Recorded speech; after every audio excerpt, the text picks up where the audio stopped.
Hey, this is Hardline, Destructoid's video game news podcast. I'm Jordan Devore, and today I've got Hamza Aziz with me. Hi. Hi. And we have Stephen Hansen. Hi. What did they call you again? What's your new name? Hateson. Stephen Hateson. What do you hate? Why are they making fun of you? Apparently I hate everything. Wow. Yes. There's like one handful of users who think I hate everything that is Japanese and anime, and then there's another group that think I hate everything that isn't Japanese and anime. So you combine that, I hate everything. Between you and me, we post the most anime-focused header images to our story, so I don't even understand how people would assume that for you. Because they're awful. Because I said conception was kind of dumb. That's always the way. You hate one specific thing for specific reasons, and you just hate everything after that point. It makes no sense. And so we really got into it in the Yoshi's New Island preview you did. Not us together, but like us versus other people who got so upset with us, and I guess it sort of lumped us in with every other person who writes about games on the planet. I don't even know what the argument is anymore. Yeah, it was just this general assault against every game media outlet. Is you guys all do this and you guys because. How dare you shit on Yoshi, man? Look at Yoshi. It's so cute. Poor Yoshi. That's literally their defense. Is poor Yoshi. That's the thing. I mean, it is really just this like underdog, like, oh, you suck because you always praise Mario and Zelda. But first of all, that doesn't happen. I insult Zelda all the time. Right. And I think Wind Waker's the only good one. I think Hamza and I both really do not like the new Super Mario Bros. Series. Garbage. Right? Nope. Yeah, garbage. No. Yeah, same. But to be fair, technically those games are fun and everything, but what I hate is the fact that they got regurgitated back to back to back to back until new Super Mario 3D World happened finally. Yeah, no new art style, no new anything. Well, that's always the thing with these Nintendo people not liking Nintendo games is that they're usually not poor games by any means. It's just we know what they're capable of. And what they're capable of is so much greater. I mean, look at the aesthetic of Super Mario 3. Like, there's so many things they could be doing. That's why one of the things I said was, like, I kind of just want to see Nintendo try a 2D sprite-based game again instead of all these samey-looking 3D models at, 3DS resolution, which, looks okay on the 3DS, but still, like... I just realized, too, like, I'm going to get crucified for this, but those new Super Mario games... Nintendo basically Call of Duty Mario with those series of games. I don't think you're going to be crucified. I think a lot of people don't like them. I mean, they sell well, but yeah, and I mean that's why they did it. Don't like them. But that's why they did it, because those games would sell millions upon millions of copies, and I think Super Mario 3D World, as fresh as approach that was, didn't sell that well. But that's probably because that's a whole Wii U issue over the quality of the game.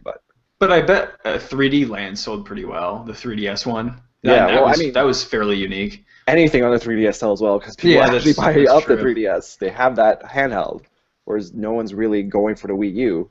It's sad. But that's the thing. So I preview Yoshi's Island. They show me a couple levels. It feels like Yoshi's Island. There's not much to say outside of that. So this is kind of its own issue. But then there was these other people who were mad at you for not writing a super extensive preview, but. Look, believe us when what you see is what you get. Like that's what we got to play in most cases. It's not like the writers are lazy or anything like that. You're not lazy, hiding information from people. Sometimes preview events are not that informative. Yeah, no. Especially Nintendo ones. Played 2 levels and the stupid transformation sequences that are dumb and shouldn't be there. Well, and also with every single Nintendo game we preview outside of, say, a major convention like E3, every time we preview a game for Nintendo, it's never with a developer, especially with the Japanese-focused developed ones like Yoshi or Mario or whatever. They just have representatives from the PR company there to like handhold you or whatever, and show you just what's there in front of you. Like literally what's there, and that's what they will talk about. Yeah, they won't go off script really. Yeah. Yeah, and sometimes you know there's still a lot to get out of that. Like you know when I did Luigi's Mansion or whatever, but you know sometimes it's like maybe you can't judge a platformer unless you play a good deal of it, because it's all about you know how well designed it is for the most part, especially when everything else is the same except for you know its look, which is a whole subjective thing that you can talk about, but there's still not you know much there. But it's the same thing. People are upset that I was like, I guess I wasn't negative about Murdered in the Murdered Soul Suspect preview either. I didn't think so. But people seem like the response was like, oh, well, now I'm disappointed in this. And I was a little disappointed that it's not like a true detective game. It's you know, it's just going to be a narrative-driven exploration game. I mean, it sounds like a video game, basically, is what it sounds like to me. Exactly. Where you're completing objectives, you're not given total freedom to go, you know, explore this elaborate setup and piece together clues. Yeah. Which, I mean, it shouldn't be too surprising that that's the case. No. They're trying to appeal to the mass, not just this hardcore niche that would love like a really hard detective game. Yeah, and you know, they're pushing all their supernatural story elements and whatever. So that's and again that game's going to live and die by the story, because you know the mechanics are not the focus really.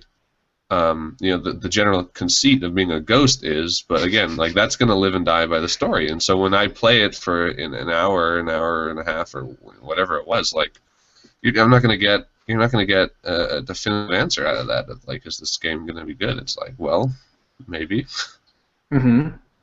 I think maybe part of the reaction to why people thought you were negative is that previews in general are usually overwhelmingly positive, and the fact that you were kind of just middle of the road. Yeah, that comes off as yeah. Like it's like review score inflation, where like a 7 means you hated things. It's funny that like I mean we're trying to tell you we always try to tell you our honest opinions when it comes to previews. There's a certain level of you can't get too like mean about it. Yeah. You can't scrutinize it overly because you haven't experienced the full product, and there's hope that it will improve by the time it's actually officially released. But at the very least, we're going to tell you if like we're feeling the game or not, and I feel like the audience kind of hates when we're overly nice to something like in a preview or whatever, and it's kind of funny to hear that you're getting hated on for just being like, eh. I don't know. I've seen it in the last couple of big previews. Like Dark Souls 2, not so much, because that's probably gonna be a good game. I think that's safe to say. But like Lords of Shadow, that was kind of a positive preview that turned out to be not great based on reviews. I've only played the demo, but I have seen our readers specifically get a little bit more antsy about positivity in previews, but I don't know. And so I try to not gush, and this is what now you're the devil, so it's like no winning, I guess. Oh, well. This is why I don't like previews and don't do them. It's I like it's hard over reviews. I think reviews are harder for me. I agree with that, but I don't like doing either of them. Yeah. I guess that's the secret to doing a good preview, is you kind of just give your general feeling and hope that people will realize it was set up in a certain context and might not be indicative of the final like in-house experience you have. But more often it is, unfortunately, but you hope that it's not the case. Yeah. So Nintendo is ending online play, I guess is what you'd call it, for DS and Wii. Please understand. I don't even know like if I've played a single Wii game online. I remember trying Brawl to play that online. I tried it once. Such a shit experience with it. I never tried again. So you're telling me I can't play Call of Duty 4 on my Wii anymore with all my friends that I play with every night on my Wii on Call of Duty? I'm sorry. I mean, it makes sense that they're ending it. Like, exactly. Who still plays Wii games online? I mean, actually, there were people still play Mario Kart DS online. I don't doubt that. People still play Tetris DS online, including me. Yeah, I was a year gonna say, ago. I was gonna say, like, I feel like the DS still has that audience as far as Mhm. playing online and everything, but the Wii, not so much. And I think what it really just amounts to is like Nintendo just cost cutting. They probably don't feel a need to keep paying for these servers or whatever, and this way they're gonna save millions of dollars. At least that's what I think. I hope they're saving a significant amount of money. Yeah. Or But I mean- you hope they're saving that money and then reinvesting that Mhm. into their current consoles that need Making Wii U the games. helps. Yeah. I just. But it's not surprising. No, it's not, and this is just like, this is the way it's gonna be always. Like, if at some point Microsoft's gonna end all the 360 support, and at some point Sony's gonna end all the PS3 support. Mhm.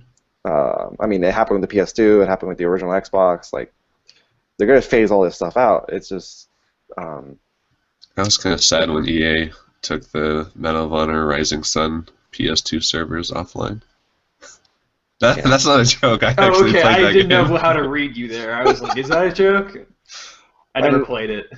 I mean, there's not really an audience that will always continue to play these multiplayer games, but then we're at this period now where, say, for instance, Titanfall, that's multiplayer only. What's going to happen to that? That game is not going to be playable at all once we get the next Xbox, if there is a next Xbox.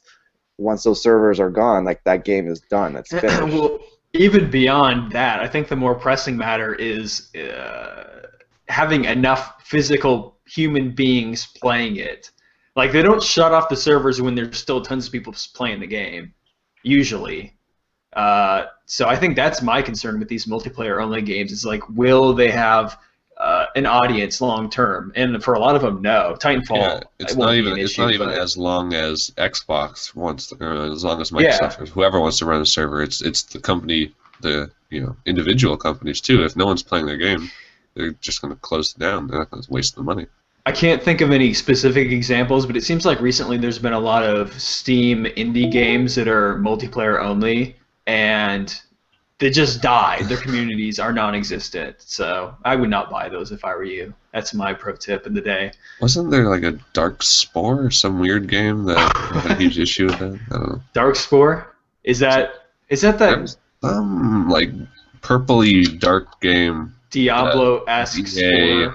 Origin. I don't know. I don't know about that. Dale's here.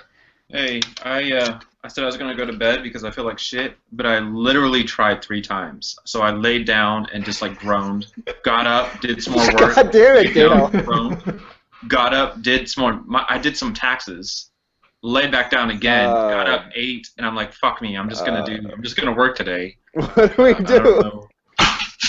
I like that. Never mind. It's an Easter egg. All right, Keep going. A live. I have to do a little editing here. No, it's cool. Actually, Dale, I'm just wondering how you look so pretty when you're so sick. I look like shit, dude. Okay, well, this is awkward. Let's continue. Yeah, go. Yeah, I think this is hilarious. We're done talking about servers. What's next? PlayStation Plus. It's happening again as ever. So the North American games for March are Dead Nation Apocalypse Edition. It's a new PS4 PS4 version. Tomb Raider PS3. Thomas Was Alone for PS3 and Vita. Lone Survivor Director's Cut for PS3 and Vita. That terrible Unit 13 for Vita, and Monster Hunter Freedom Unite for Vita. That's North America, and then Europe is getting basically the same games except they have Brothers, A Tale of Two Sons, and Pixel Junk Monsters, which is awesome. Yeah, Unit 13. Isn't that game bad? Yeah. Well, okay. It was not horrible. It was decent for what it was. It was just not worth paying full price or anything really for it. Because it was only like I can't remember exactly how many, like 15 or 30 levels only, and it was all challenge based, if I remember correctly. Like there was no actual single player. Yeah, and there was barely a multiplayer, if there was a multiplayer. I don't know. This is so early in the PlayStation. This was a launch title for the Vita, and like 2 years ago. Yeah, that was a bad era for the Vita. Yeah, kind of still bad era for the Vita. There's nothing super strong. There are decent titles for the Vita, but they are so far and few between that they make the Wii U look desirable. Is there? Oh! You got that new Yeast game that came out, and you got the Danganronpa, whatever. I cannot ever say that title. Is that how you say it? I can't. I literally cannot read. I just see the letters, but I've never tried to say it. Exactly. Dadgum Roper. I don't know. Dadgum Roper. So you know what the thing with the Vita is there's titles that speak to Vita people specifically. I don't want to call them Vita people, but there's people that like they're just totally keyed into what these games are. And then what? Hamza is lagging out. Hamza needs to wake up. What happened? Can you not hear them? They can't hear me, I think. We can hear you. Yeah, it just sounded like you were like chiming in little comments, but it like we all heard you, but it's like you didn't know that people were talking. Well, now I gotta edit this shit. The point is, the Vita's cool. No, like it went to shit once we got another person in here. He's not gonna be. You should rejoin. It's running fine. Yeah. Because everyone seems fine but you. Wow, that was quick. He's just like, bye. I think I heard you two perfectly fine as far as syncing. So. Yeah. There was no lag. It sounded like Hamza was like talking under his breath. I thought he was just being a dick. I know, I was like, what? Yeah, because you're like talking over Dan. I don't feel good. Yeah. Yeah. I think that's so weird. Hamza fell into a pocket dimension. Dude, that's so... Cops are after you, Hamza, for your rudeness. He's out of phase. Wait, how long has Dale been talking then? Story of my life! Jesus Christ. No, because it only showed your still image, and you weren't talking, or there was no video for you at all. No, we were having a discussion. Yeah. We were just it was really... Oh my god. Shit. That sucks. I was talking about the Vita and how cool it was, and you were just like you didn't care about people the Vita. playing Vita weeaboo games. No, I had no idea. Beyond that still image of you. Vita boo. Well, anyway. you seem fine for being sicko. Yeah, you should have seen me earlier. I mean, do you want me to look shitty? It's like when people tell me that I don't look as old as I am. I'm like, would you want me to look old? I never thought about it that way. I don't know what I'm supposed to do. Like, you want me to look more sick? No, I meant like your voice. Yeah. No. You're more sultry than you should be. Sick. I guess. I don't know. When people are sick, I think a lot of it is delivery, right? It's like they think they're sick, so they look worse, or they try to look worse, they try to sound worse. I feel like shit, but I'm not going to try to look shitty. See, I feel like shit all the time, so when I'm sick, no one can tell because I just act normal. Alright, so where should we pick up here? Should we read? I think we should use all of this. I like it all. I think it's funny. I think it's funny. I think people enjoy it. I think it's more interesting than Vita games. I definitely. But I think we should move on to a different topic. Yeah, go. How about Persona? Yes! Yay, Persona! Yay! So that's your cue to tell me what happened, because I do not know anything Persona. What happened was they announced a shitload of games and then just kind of sat around until 2 days ago and said they're coming out. But, you know, we all knew they were coming out. It's not like it's a huge deal or whatever. Like, these games are guaranteed to come to America, right? So, I mean, they're the biggest. It's Atlas franchise games, you know. Persona games are their flagship these days. So it's just confirmation. Official. Yeah. Basically, it's like, okay, guys, you can get happy about them actually coming out. But poor Europe, our friends in Europe are just like, damn it, they're so behind on the franchise, on Shin Megami Tensei in general. On Atlas in general. Yeah, they don't have SMT4, which is. You know, wow.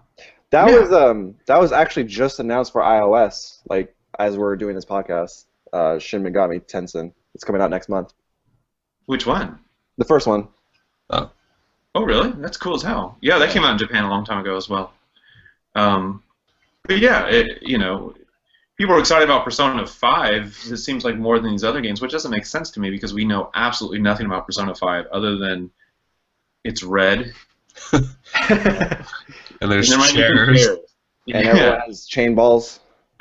Exactly, yeah. And that it's on PS3, which is really good, really good news. But again, we have no idea what this game looks like. But the games that we know that are coming this year, people seem a little bit less excited about them. I don't know. I don't know what that is. I mean, I'm kind of still in the camp of like, I'm warming up to Persona Q, the chibi art style, which kind of actually bothered me at first. Why do you hate anime? What are you gonna hate, man?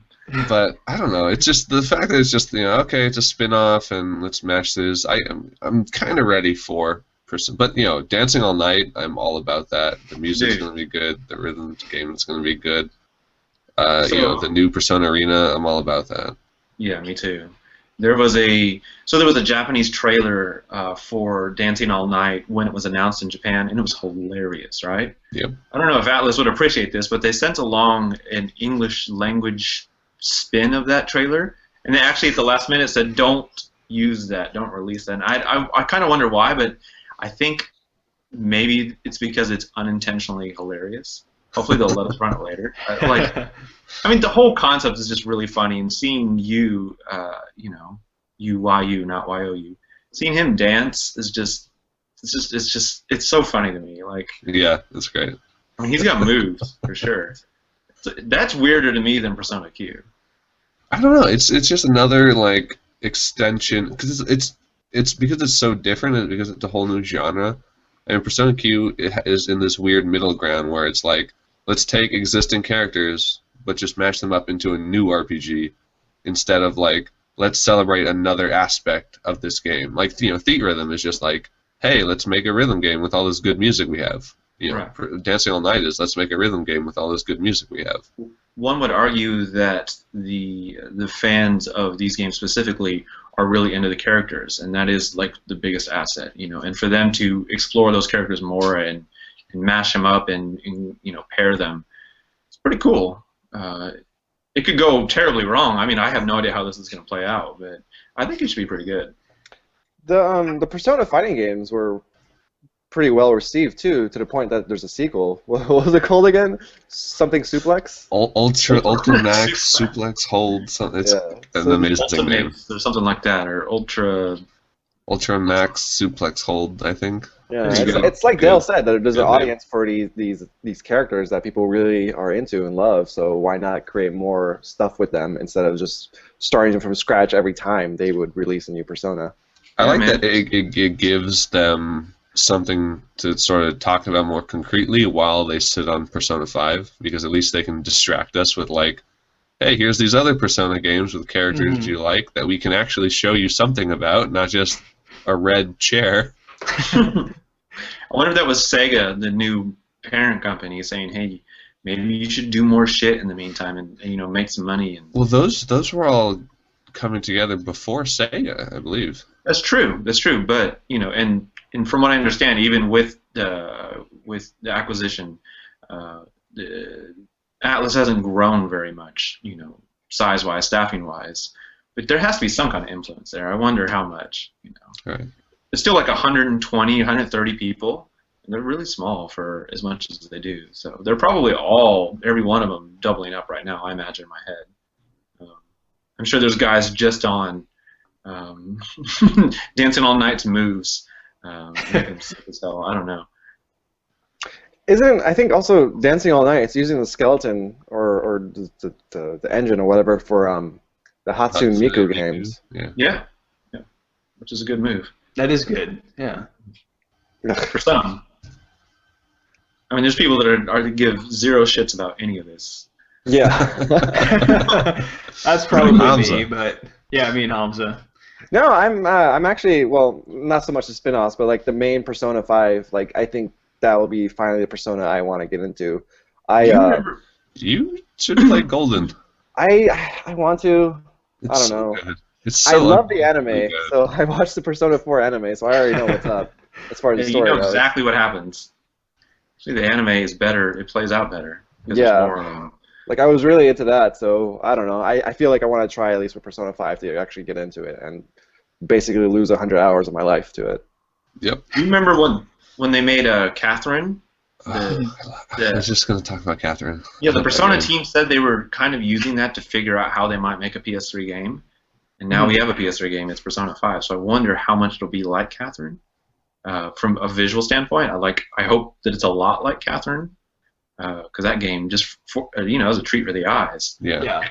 And well, it's nice that they can rely on this great looking new engine. Because there's a lot less of the Studio 5 cutscenes, I think, in Catherine. And when they came up, it wasn't like in Persona where like, oh yes, it's a cutscene, it's a nice treat because it like looks so much better and it's really cool. It was kind of like, yeah, the cutscene looks nice, but also everything else looks really nice too. So I'm not tripping out. Yeah, I feel the in-game graphics look so good that kind of breaking away from them is, I mean, it's not disappointing, but you don't want to break away. It didn't have the same effect as in earlier. True. So, what do you guys think about this console wars movie? Which one? That's true. There's two. So one's documentary, which will probably be what you think it is, and the other is from Seth Rogen and Evan Goldberg, which they're pretty funny as like a director-writer duo. They did This is the end.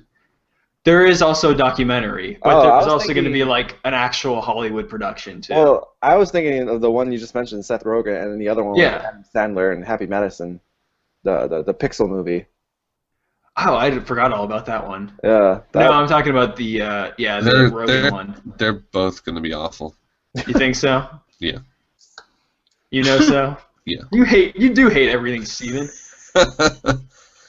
I hate them turning this cool Space Invaders Invade New York into a Kevin James and Adam Sandler movie. Well, that's gonna be awful. I agree, but I hate Kevin James and Adam Sandler movies. I do too. But I think it has potential. The whole like Genesis versus Super Nintendo, all that jazz. That's kind of a fun story. Lots of drama. Just like Jobs, the movie. I hope not. That's probably not good, right? I didn't see it. It was whatever. It was okay.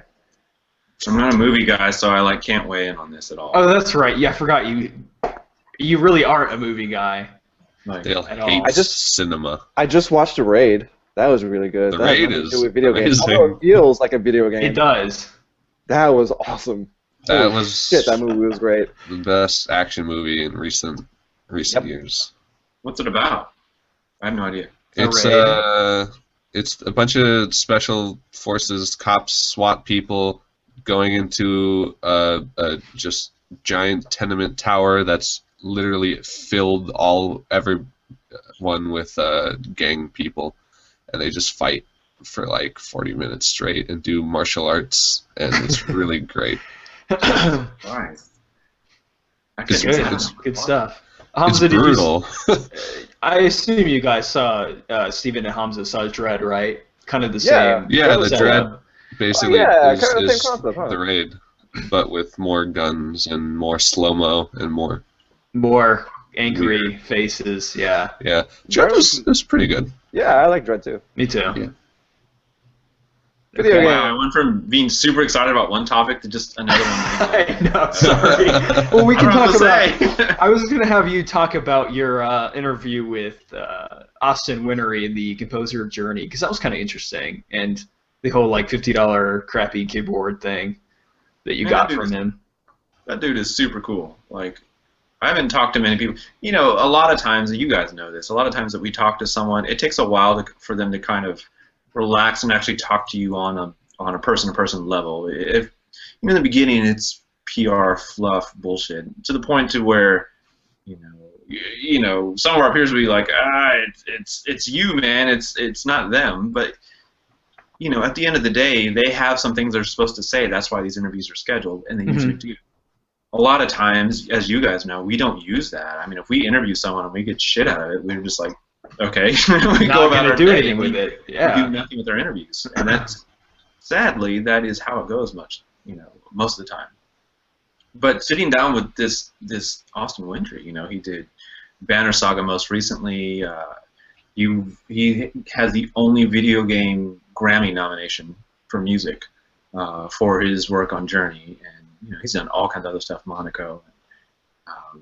dude's a badass musically, but he's also just like a super cool dude. Like you can just sit down and talk to him on a normal level, and it's no bullshit. And he has just a really, really good. I would almost say a message. I mean, he just gets behind that everyone can make music, and that everyone is competition with him, even though he's such an accomplished composer. He's like, anyone can go get this keyboard from Walmart and plug it into your Mac and plunk around and make some music. It's like the message for Ratatouille. Everyone can cook. Everyone can make music. And everyone can. Everyone can do whatever they want. They try. That's true. It's a good outlook.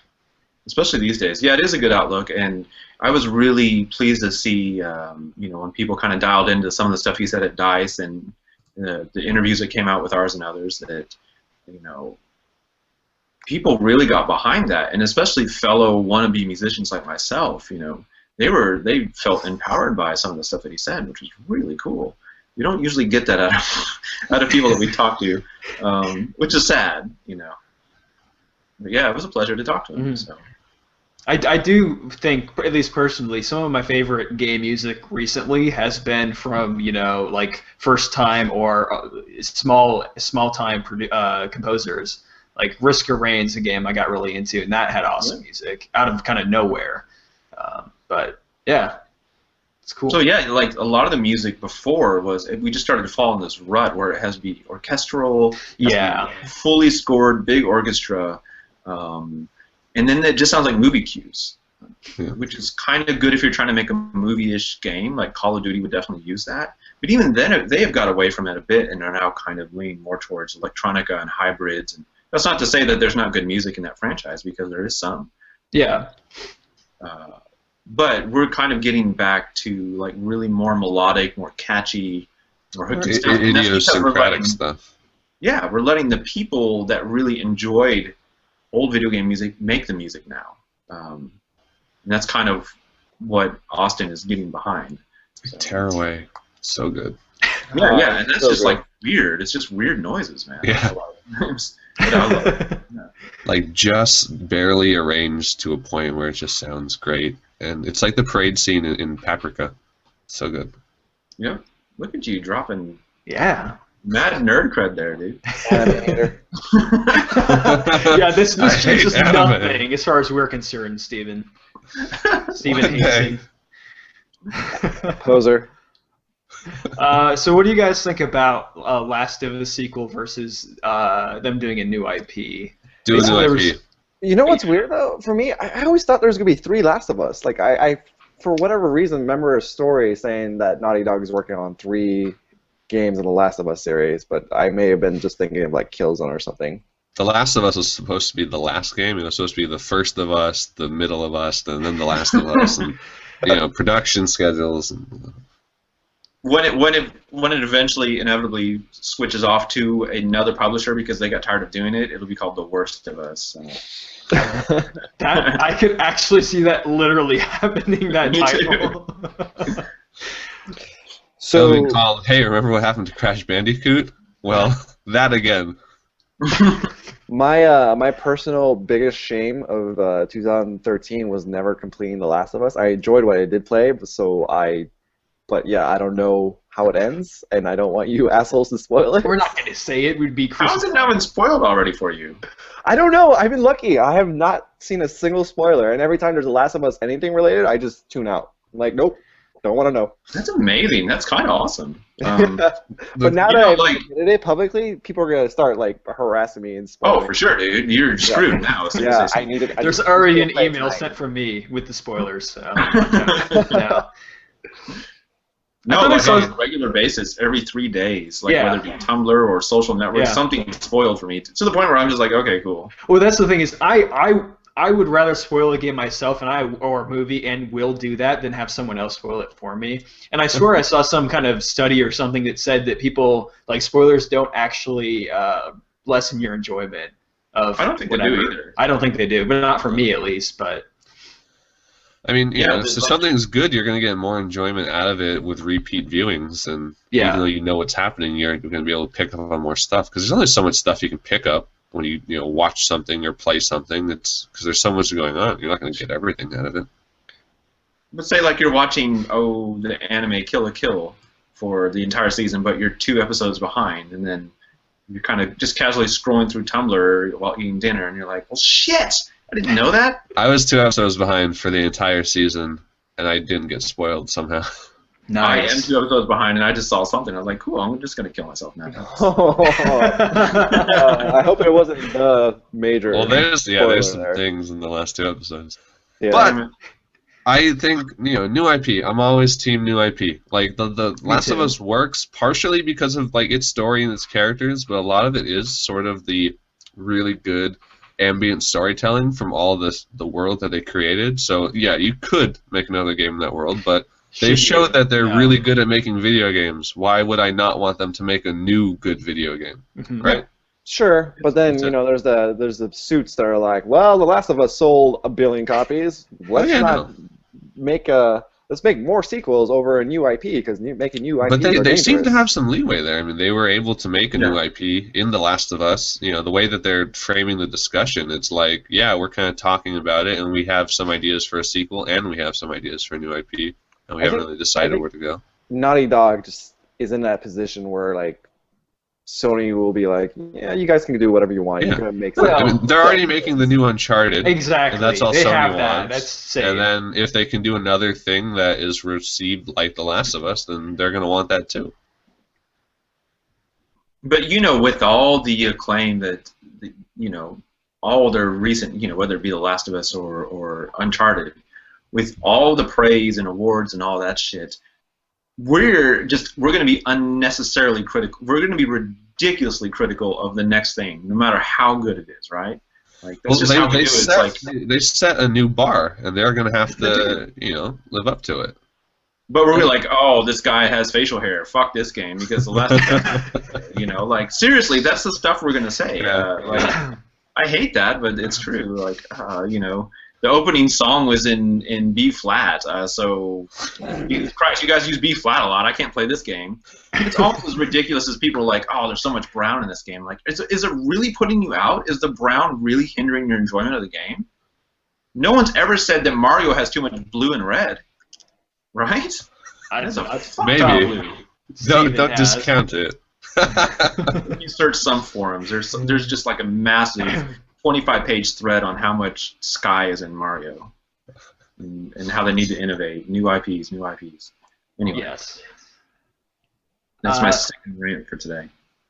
Of many, I'm sure. So the PS4 launched in Japan, and it sold 322,083 systems in 2 days. And so that's the thing that happened. I don't know what we have to say about this, other than I was gonna use that as a way to ask you: are you guys who own PS4s? I don't own one. Are you even still really playing the system right now? Is there anything coming out that you're like gonna play? Remember when I'm gonna play the hell out of Infamous. I'm waiting for that. That's about it. I mean, I thought The Witness was supposed to come next month. Oh yeah. I thought that was further out. I'm not really. You know what I'm playing right now that I can brag about? What? I'm playing Towerfall Ascension on my PS4. Yeah. That's a good game. Yeah, hell yeah, that's a good game. It is. It is. There's good stuff. There's not like big AAA blockbusters. We're gonna have to wait for those. Yeah. I should definitely pick up a Vita first. I've been dabbling with Strider a little bit. That's okay. enjoyable. Yeah, I like it. I like it too. I need to take advantage of Outlast while it still has a PS Plus freebie. Yeah, I'm also playing that on PS4. Yeah, a lot of stuff. Otherwise, it's been my dedicated Netflix machine now. Crunchyroll. Yeah, I need a Crunchyroll thing on that. Yeah, I mean, I'm just waiting for the really good games, I guess, to really like sink my time into, which will be next month with Infamous, and then, but like I'll be trading off with the Xbox One for Titanfall. So, yeah, games. Finally. Yeah, I didn't mean to like shit on the PS4 or anything. I didn't know, but yeah. There was like a month there, like January. I didn't really play my PS4. Yeah. The same goes for the Xbox One, really. Oh yeah, exactly. And and that's true for us because we have a wealth of games. But for the people who only have, who like only have one system or whatever, or like don't have, 1,000 games that they could be playing at any point in time. I think Sony's done a pretty good job of having a steady release schedule. with like little games and whatever to kind of fill in the gaps. Like it felt like they were releasing like a new random PS4 game like every couple weeks. So that's been nice, I guess. Yeah, I think they're both going to try to do that from the middle or from spring this year on out. It's just to have, the punches keep on coming. Guess Sega to localize the Yakuza game. Oh yeah, like I don't understand why it takes so long for that to just be acknowledged and sent through. Like put the fucking subtitles on there and send the game out, and lots of people will buy it. I think they're probably just figuring that, well, Yakuza is a Japanese-only thing, and the rest of the world won't want to touch it, which is not dumb. Which is That's incorrect. so dumb. But I think that's their thinking, because it doesn't really make sense. I mean, the new Yakuza game looks awesome. Yakuza fans are loud, man. They Yeah. are loud as shit. So they get it. They've heard enough already. They know they have to bring that game over. What surprised me is one of the reasons for the PS4 delay was to get a launch lineup that spoke to the Japanese audience more. And you look at the sales, Knack sold incredibly well because it was packed in with the system. And then it was Yakuza at like 75,000 units. And then it was like Killzone and Battlefield at like 20,000 each. And it's like, wow, they didn't do a good job. The fact that those two even managed to be up there is Exactly. surprising. Exactly. They should have just said they were waiting for Yakuza. Yeah. Yeah. And bundled it with Yakuza instead of fucking Knack. Yeah, right. I mean, I'm in Japan in 3 days or 4 days or whatever, and that's the first thing I'm picking up is Yakuza. I'm gonna take it home with me. And But I think that's the interesting thing though. Is like they have Yakuza and sort of not much else, but it's still sold 4 times better than the PS3 did. It's still it's still sold pretty well. yeah, Again, people want the system. despite not a strong launch. Just like the consoles when they came out here. Really, I mean, there wasn't much on either, but they still sold like crazy. People are still into consoles, even in Japan, where everyone was worried because of how badly the Wii U's been doing there, even, and they're like, oh, handhelds are whatever, mobile is this, but the consoles are still clearly desired there. True. So the last thing I wanted to bring up before we wrap this up is there was a quote from Shinji Mikami, who previously or formerly of Capcom.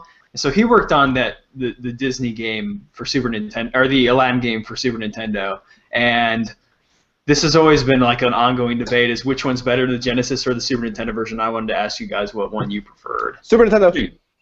What did Dale say? What did Dale say? Genesis 1,000%. No wonder we hate each other. So here's the thing. We can't be friends It's anymore. like, how many of you as kids actually did the side by side? Like I'm gonna That call is the bullshit on thing. 90% of that. I actually did, because I used to work in a game shop, so I had access to everything. Oh snaps! Well, I didn't.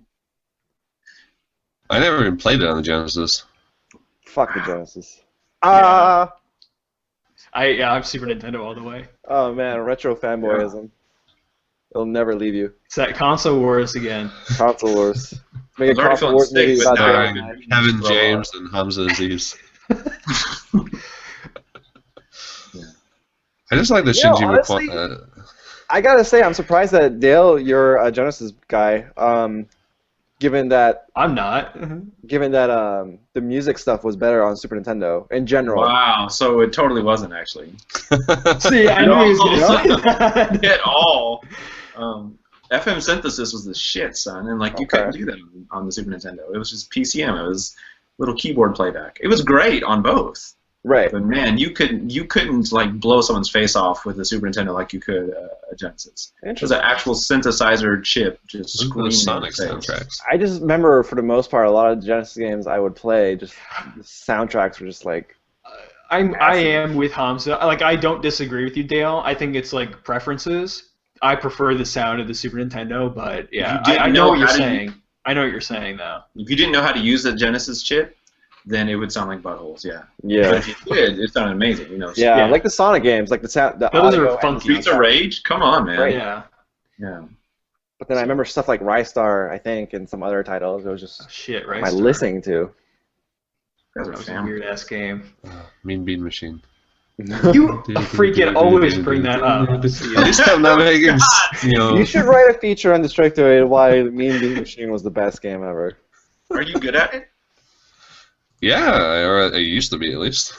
GDC challenge. One of you bring your Genesis and Mean Bean Machine, and we'll throw it down here at the Destructoid offices. I always feel like because I went and I found someone else who was really into Tetris Attack, but I realized I hadn't played it in like 10 years, so I played against them, and I kind of got my ass kicked for the most part. So I don't know. It might be the same thing there. They always have Puyo Puyo and Magical Drop tournaments, and I mean those are probably my two favorite puzzle games. So a Mean Bean Machine fan would be right there. I'm terrible at them, but I still love to play. Let's have a Candy Crush tournament. Let's have our boil our faces. That'd be cool. Yeah. Okay, we're done here. I think so. Fuck y'all out. Thanks for listening. You Thanks, can Dad. follow us, or before you follow us on Twitter, check us out on youtube.com/Detoid or on iTunes, Destructoid Hardline. On Twitter, I'm at Detoid Jordan. Steven's at Detoid Steven. Dale is at Dale North. Hamza is at CTZ, and our producer Bill Zoker is at Bill Zoker. I think. Yeah. Yes. Good luck spelling Zoker. Yeah. So thanks for listening, and go melt your face off.